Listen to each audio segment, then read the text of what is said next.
welcome to Checkpoint. Now, if you want to participate in our conversation, please feel free to do so. You can send us your thoughts on SMS. The number is 22155. On Twitter, at KTN Kenya, at Yvonne Okwara is the handles to use.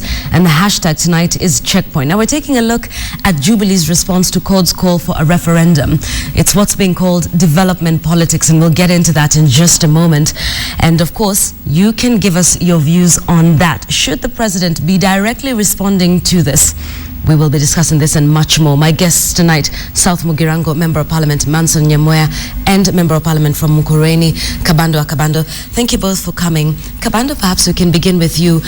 Earlier on this month, Manoa Esipisu said the president will not be responding to the calls for referendum. He said the president was carrying out his mandate, which was leading. A few days later, we saw the president give a very spirited response to this.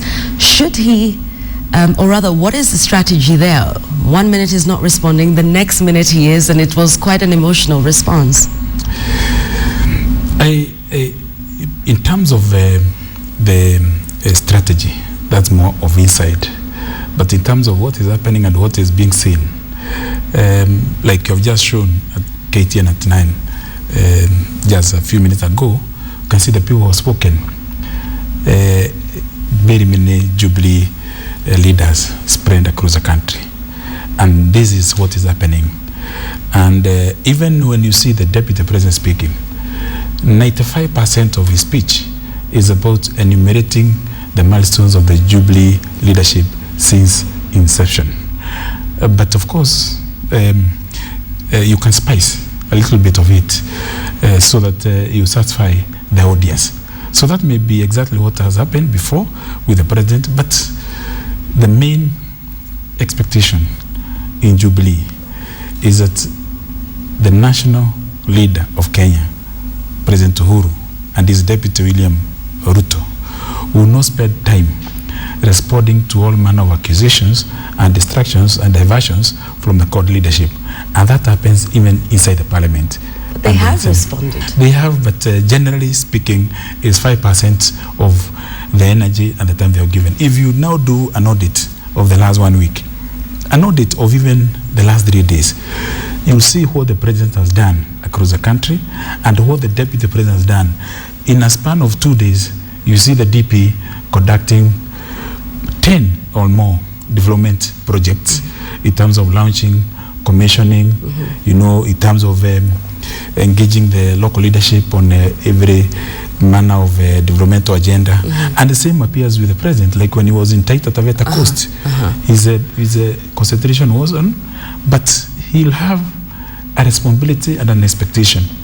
In fact, a national obligation to once in a while to comment on the issues. To comment and cancel, because he's a political leader, he's a political animal, he's elected to lead the political process of the Republic of Kenya. Okay, understood. Manson, what do you think about this response and this sort of charm offensive that the Jubilee leaders are getting into as a response to the calls for referendum? I thank you very much for giving me a chance to respond to that. But the first thing I want to say is this. CORD has come up with the idea that we want to go for a referendum. And the decision to go for a referendum will be decided by Kenyans. It's not how much time, how much effort the deputy president, the president can talk about it or against it. It will be determined by the people of Kenya. So what I urge them is, please, there are issues that have not handled very well. And I want to be very basic. Policies to help the ordinary Kenyan improve their well-being. I'll just go to very basic points. I want to mention a few points. The first one I want to mention is the other day, the government increased the price of kerosene. And then they said, we're increasing the price for kerosene so that we can encourage usage of gas.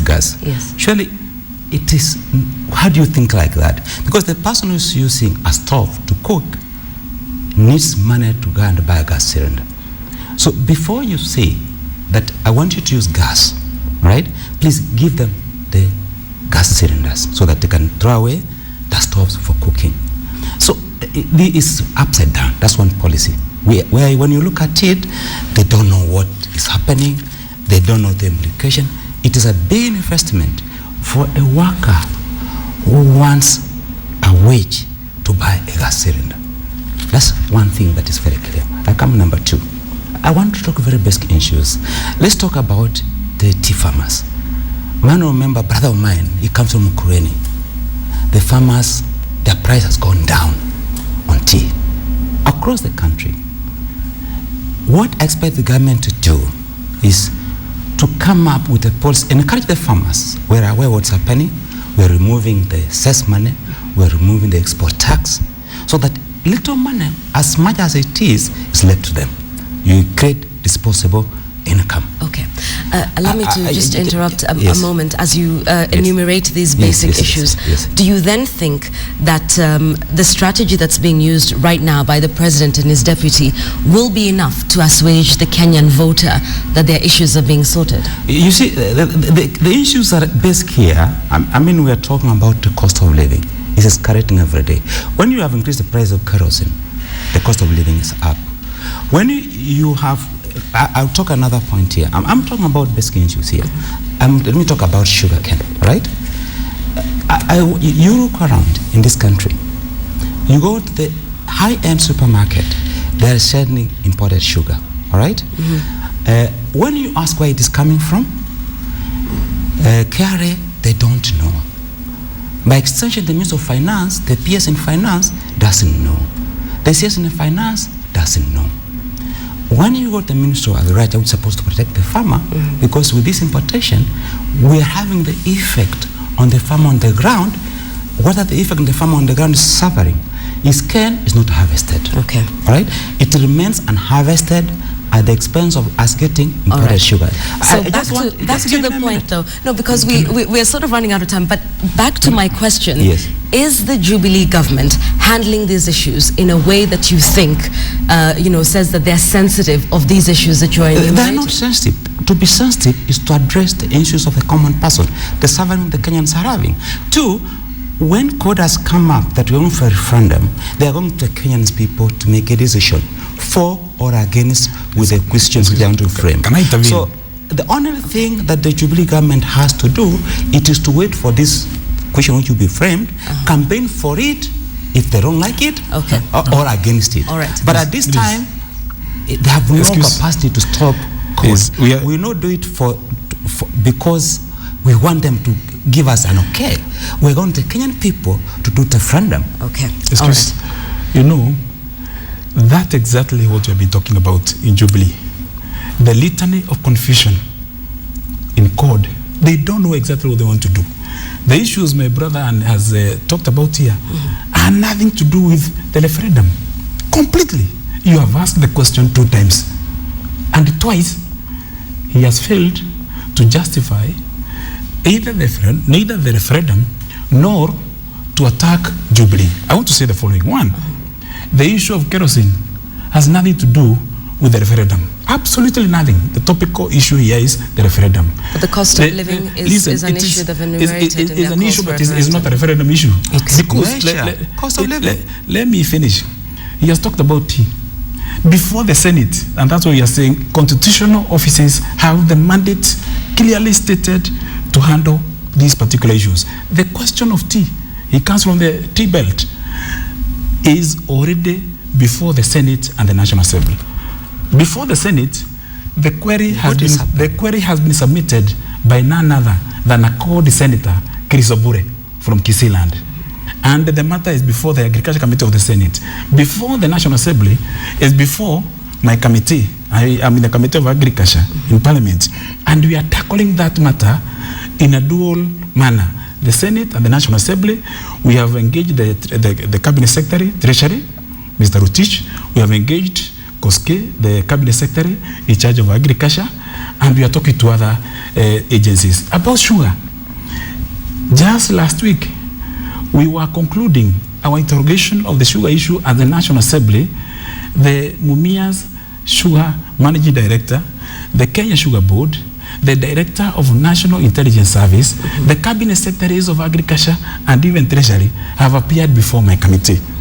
And this means that matter is being handled by a constitutional office, Okay. that is the departmental committee. He has talked about... Let me say here. Let him respond, because what Kabando is saying is that these issues are being handled. No, they're not being handled. They're before the The House. importation of sugar, all right, is here in this country. It's a restricted commodity. It is here. Right. What they're doing, that side shows, the farmer, his cane has not been harvested, all right? The kids have not gone to school. How is it a referendum issue? I'll explain. It's cost of living. What about the referendum? No, just hold on. I'm coming to other issues of referendum. No. I'm addressing one issue, cost of living. The government is responsible to the core. They don't care what's happening to the farmer. But it's being handled in Parliament. No, it's not It's being handled in It's not being handled. It's not in being your handled. No. What I think is we have to speaking proceed. here? I think we have to be responsible. What we have as here, national leaders. what we want is moment, a stop, Yes. a stop of the importation. These people are skirting around the issues. They're not. The issue here is we want a stop of the importation of sugar. A full stop. Excuse me. This country is not importing sugar. Excuse Yvonne. What he's saying here is the report we are getting is a history report. Excuse Yvonne. They are doing audit. What this parliamentary group is doing is they are doing audit. And what I'm saying is what's affecting us now as a country. But the There's a audit big will difference. not get to the point where you now Where? audit and see. Have You they don't stopped see the- that have process they going stopped forward? the importation? You see, all who are the victims? the contradiction, all right, Mansi, and we have to remain, What are the victims? our eyes must remain on the ball. The question is as to whether the call by code for a national referendum is valid or not. You know it's invalid. Here you have a member of parliament whose leader in the Senate is handling the matter of tea in order to remove to hand. It should have waited for that. Listen, we have the Senate. Hotel issues, have they waited for somebody in the hotel? The hotel, let me go back. I find it difficult to debate. Vested interests. All I right? find it difficult to debate somebody who is not remaining with his eyes on the ball. Okay, gentlemen, I'd like us to move this conversation, and we I will want talk to about bring another this. second point why we need a referendum. It's very critical here that Kenyans need to understand. Right. The allocation of funds to county governments. The constitution is very clear on these funds, how should be allocated. What's happening here is that we're, like now, the money which was given, we have a national budget of 1.8 trillion shillings. All right? Okay. They're giving the county government 200 and something billion shillings. All right? That's a big issue. Because as a nation, we should be using audited accounts for the Auditor General. That cannot be done by an act of parliament. It needs to go to a referendum so that this allocation formula is changed. It's not going to be changed. Because, you know, let me explain one thing. Is that if we wait the Public Account Committee in Parliament to go through these books, you call the people in the government to come, they answer questions, they drag their feet. We will not be able to help this country allocate funds to develop the areas, county government.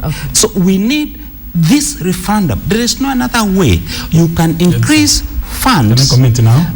There is no other way you can increase funds. I'm on still on. You want to have your time. There is no other way you can have funds to be increased except through a referendum, so that we say we have it amended. So for you, referendum is the only way to increase funds going towards the counties? There's no other formula. All right, Kabando. The rest will be... You know, the point must not be forgotten by anyone, that this is a group of very confused people who are self-contradictory. You are the National Assembly, you have the Senate, you are controlling 24 out of 47 counties. You have 24 governors, Jubilee has 23. Therefore means majority of the county government under you. Now you are telling us we disband IEBC. Now listen, you are talking about IEBC. Yes. Every now and then you are actively involved in by-elections of MCAs, and you have not even refused to participate in any single by-election. This is my time now. You have not refused to participate in any by-election. You are showing that contradiction. You are talking about parliamentary democracy. Immediately you lost the election last year as called. You lost the presidency, and this is about Raila Odinga. I think it should not be confused. When Raila was away for 3 months, these people are legless, are headless, directionless. When he comes back, immediately they are galvanized like robots to follow one way. Allow me to interject there, because some would say the very same thing Yes. of Jubilee, that now you know, all Jubilee leaders are doing is responding to everything that God has said, to everything that Raila has said. That's politics. And so therefore, you know, in a sense, the opposition is keeping Jubilee on its toes. Don't worry about that. We'll handle them. That's why we are saying Raila is being handled at our level, at the National Assembly level, at the Senate level. And all we are saying is that if these people have no confidence in the National Assembly, because I spoke, let me tell you, because you may not know this. You may not know this. I was in a group of 25 members of parliament, represented by 15 of us, who had a session with Raila Odinga the Thursday before the Sabasaba in his offices at Capitol Hill. Kalonzo Musyoka was president and Wetangula. And clearly, according to Raila Odinga, the leader of CORD, is that they have no faith in the National Assembly. Meaning that Manson Nyamoya and his colleague in the National Assembly and his colleagues in the Senate are complete. That's not the point why we're here. That's not why we're here. That's off. Because that's not why we're here. Because if you are telling the leadership of CORD in the National Assembly and the Senate to pursue the issue of the national referendum, when the leadership of CORD, because Raila spoke to us and he has spoken publicly, and I'm saying in that exclusive meeting, we went to try to talk to him, and eventually he said, why did you go talk to him? Because you felt it is necessary to talk to him. Why did you go talk to him? Can I finish? Why did you go talk to him? Can I finish my point? No, let him answer that question. Why did you go can I carry my point? Talk to him? Can I carry my point, Mr. Nyamoya?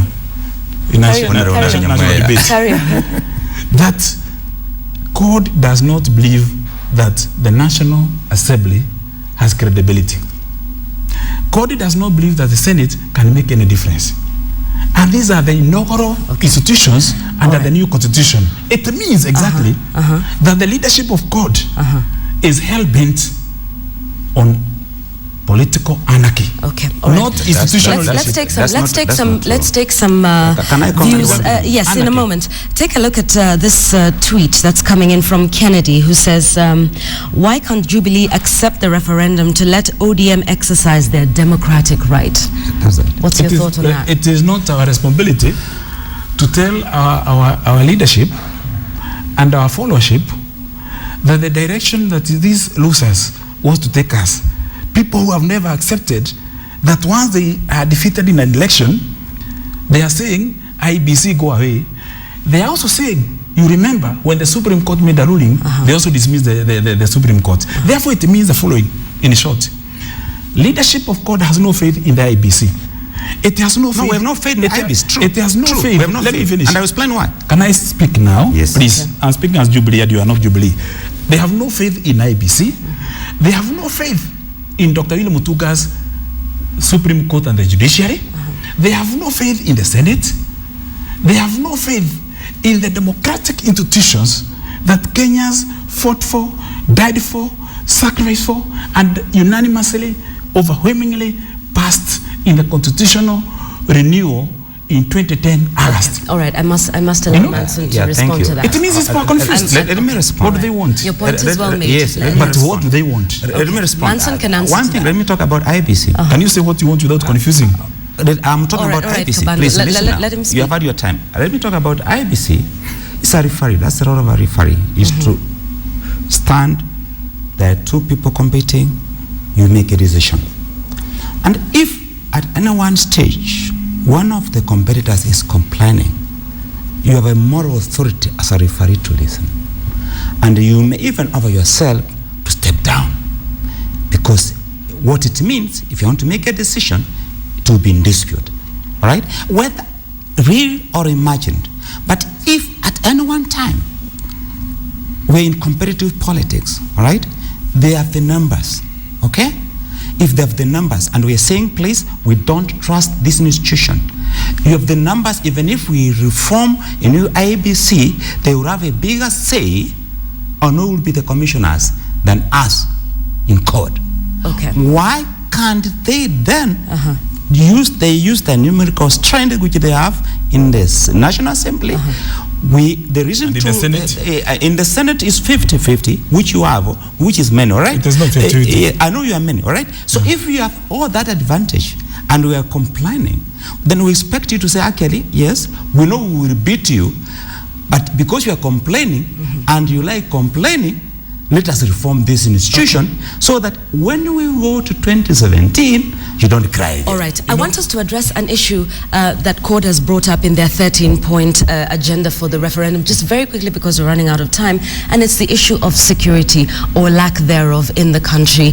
And perhaps, I know, and we've discussed this with you even when you've been here, from time to time, and the response that we get from CORD is we're working on it. However, Lamu seems to be blowing up week after week, day after day. There's an attack and there's another and there's another. What's Jubilee's strategy towards solving the issue of insecurity without the need for the referendum? And we'll come to you about the question for that. Yes. I'm telling you, Yvonne, the issue of security is not an issue to go to the referendum because it's about institutional management. And what we should be expecting, and the list that can be expected of a loyal opposition, which is conned, because they are facilitated by government completely, because they are part of government, the National Assembly, and then the Senate and the devolved government, is that through the respective organs, like now, there is a security committee in Parliament, there is a defense committee in Parliament, we work together. CORD is represented in those committees, even in the Senate the same way, that together, since external threat to the sovereign peace of Kenya is a threat to everybody. Right, but how about those that say that the buck stops with the president and that perhaps we need to see some heads roll? Even Senator Kipchumba Murkomen has said, and he did say in the Senate, he was waiting for heads to roll. This is what's being done, in Parliament. But what of the president? Listen, there is a responsibility of the executive. And we cannot, from the street, tell the president exactly what he needs to do in the morning and in the evening, but you can make suggestions and proposals. And through the National Assembly and the Senate, we can also make proposals on petitions exactly to implement a method that can resolve. But you know what? The matter of security, when we have blasts and we have bombs, when you have carjacking, we have hijacking in buses and so on and so forth, it's not a question to go to TV and radio to posture and start just claiming. Because when somebody is attacked, there is no demarcation that this is a homestead belonging to CORD, this belongs to Jubilee. In my view, we should be together. I need to give Manson Yemwe just the last word because we're out of time in just about 2 minutes, please, if you don't mind. About security. Security, security is very important for this country. But from evidence which we have now, the government has totally failed. You look from what's happening in Ram, all right? Inspector General of Police of this country cannot issue, for example, a curfew without considering the necessary laws. Manson, what would the referendum question surrounding security sound like or be about? What would it seek to solve? It's still being worked out. I cannot just speak it here. In all fairness. Yvonne, exactly, Yvonne. I cannot speak, but the issue is the country as it stands today, we have no men, no women who are in charge of it. And of course, at the end of the day, it stops with the president, His Excellency the President, not another person, all right? But it has failed. He has said here that the expected heads to roll. What do we do? So how will the referendum solve the issue of insecurity, for example? We need how it will solve the issue of insecurity. Kenyans will vote, all right? Because as things stand now, the president has failed either to do any action to improve the security. He has the people, he has the manpower, he has the resources, all right? We are talking about very basic issues. But now what people are talking about, they're talking about cameras, all right? Forgetting a very basic problem which needs to be addressed, gathering information. Thank you very much. I absolutely have to leave it at that because we are out of time. No nation in the world, irrespective of the political disagreements, with a responsible leadership, would trivialize and blame game on matters of national security. On this particular one, CORD has lost it. All right, and on that, we absolutely have to end our discussion. CORD doesn't control security in this country. Okay, and that is the last comment I will allow you to make in our discussion today because we're absolutely running out of time. Keep your comments coming in, and of course, we'll continue to sample them as this bulletin continues. That's been Checkpoint. The hashtag remains Checkpoint, taking a look at the responses as we gear towards a referendum or not. We will wait to see what happens in the coming days. That's been Checkpoint. Thanks for watching.